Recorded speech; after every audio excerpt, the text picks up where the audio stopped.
Hard, Less Life, and today we're going to be talking about The Good and the Beautiful, High School Year 1.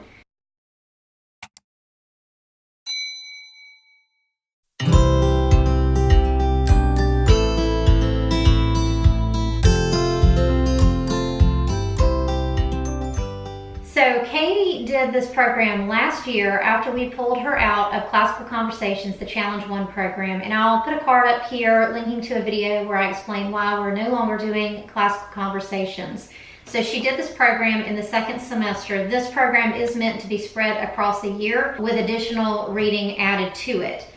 She kind of did her additional reading in the first semester with Challenge and also some additional papers. So we just did this in the second semester. One of the things that it includes that are just completely not there in Classical Conversations in the Challenge program are various different types of writing other than just persuasive writing. It also includes the spelling, the commonly misused words. It includes all the vocabulary, the geography and art, which would be kind of add-ons if you want to do art appreciation or geography. Poetry, how to read poetry, how to write poetry, the poetry memorization, and all of that kind of stuff, and the detailed instructions on how to write. The High School Year 1 program comes with 10 unit studies.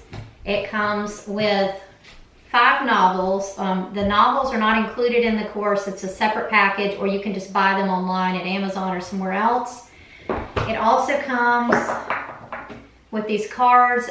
These cards are used for all 4 years of the high school program. They are poetry cards, geography cards, Greek and Latin root cards, and these are referred to in the units when you need to use those.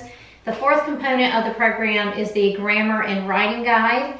And then the 5th component of the program are online videos where Jenny Phillips gives a little lesson on how to read a poem or things like that. So they are mentioned wherever they need to do it within the unit. So I'll go ahead and show you what the unit looks like.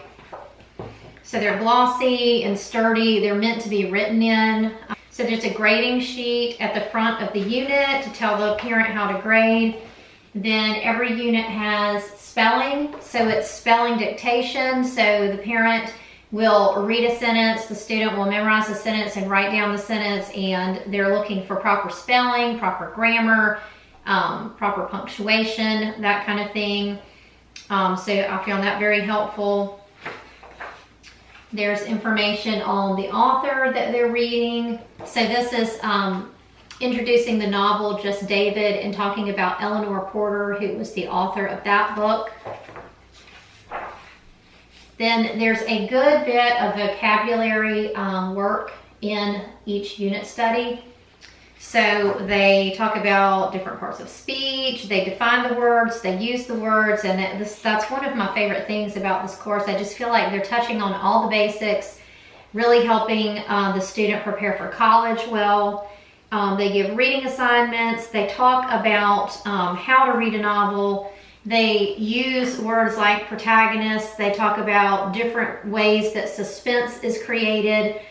So they're learning things like that about writing a story. And then they're learning effective writing practice. So they're rewriting sentences to make those sentences more effective. There's a lot of grammar usage and punctuation. This lesson is on parts of speech. They do have sentence diagramming. To me, this was like really basic diagramming, so fairly easy. Then they'll have, like, this is an article. This is information on Ralph Waldo Emerson. So there's just different information included about different authors throughout the unit. Some of Ralph Waldo Emerson's poetry. Teaching how to annotate and summarize, and then also editing skills. Then each unit is always going to have a geography section. So usually they will give you some information in a narrative form about the geography of a certain area. It usually ties into one of the books that they're reading. So with this unit, the book was Just David. So then they will have tracing and memorizing of the maps. And then usually they will include artwork with that. Just like the rest of the Good and the Beautiful products that you're familiar with, the artwork is just beautiful. Okay. They have an insights journal or some sort of writing assignment for every single unit. And there will be writing prompts, and then they'll write an essay in response to that. They have spelling practice, and then at the end of every unit there's a review section which covers everything that they've done, and then they will have a unit test at the end. They call it a unit check. So you will receive the test and the answer key, and then at the end of every unit there's also either a drawing or watercolor project. So this one is learning how to draw a leaf. They focus a lot on shading. The lessons are really good. Katie's enjoyed those, and I've done some of them with her. Then sometimes in the unit they will have like a little small drawing lesson, and that's an example of one. This is an example of just a map tracing that Katie did with their adding in rivers. And here's another one. Katie actually already has a high school credit for geography, so we really don't count that as geography. We're just using it as a good review. And then at the end, there's going to be a test, and each test will have geography. There's questions on the unit readings that they did in the unit study, and then also the novel that they were reading. There's vocabulary questions, grammar, punctuation, and usage questions. There's usually a section on commonly confused words, because that will be in every unit. So for example, this is a unit check for Unit 2. And the words that they were using were all together, the word, and then the two separate words all together, and when you would use each one. Then grammar and punctuation, and then usually at the end there is an essay question that they will answer. So I found these to be really helpful in giving a grade with the language arts. So they would end up with a grade for the unit, and they will also end up with a grade for the test. I wanted to give you a little bit of information about the grammar and writing guide. There are sections on grammar, punctuation, and usage, just to help you in writing. So for example, adjective and adverb rules, apostrophes, avoiding faulty comparisons, infinitive phrases, prepositions, things like that, how to fix run-on sentences.